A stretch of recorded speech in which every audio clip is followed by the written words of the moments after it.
Hi, I'm Julian. And I'm Drew. We've been at Discovery Point for about 2 years now. We originally were just looking for an apartment near Surrey Hills in the inner city.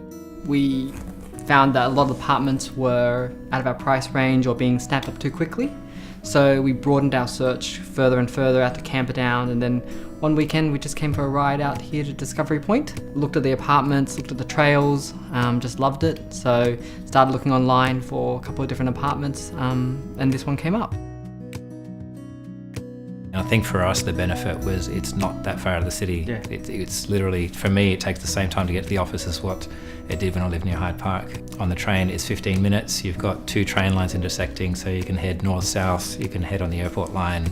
I don't even get taxis to and from the airport anymore. I usually just take the Opal and jump on the train. Within 5 minutes you're at the terminal.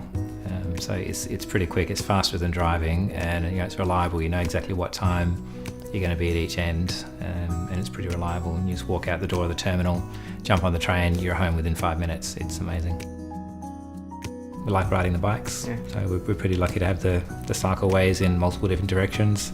So if the weather's good, we'll jump on the bikes and head some random direction and end up somewhere for lunch.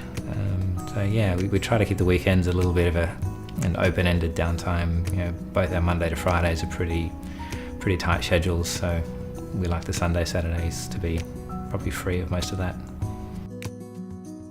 So when we moved in 2 years ago, most of the development was built but empty, so it's quite new. So in the time we've lived here, we've slowly watched each of the shops fill, new restaurants opening, so there's a bit of anticipation as to what's going to be next. So you've kind of embraced the local community. It's got everything you need here. So the things we used to go to the city for, we can just walk out our front door and it's on our doorstep. It's a bit of a melting pot of a community of different races, different nationalities, different cultures. Everyone just seems to get along. There's no real issue of any kind. So it doesn't really matter what your background is or your lifestyle or anything like that. Everybody just sort of seems to coexist. I think 5 or 10 years down the line, I think it's going to be one of those quite desirable inner city precincts to be in. I think as far as Sydney goes, Sydney is pretty well overpriced in a lot of areas, so I think this would be one of Sydney's last waterfront living secrets, that you've got this kind of lifestyle so close to the city.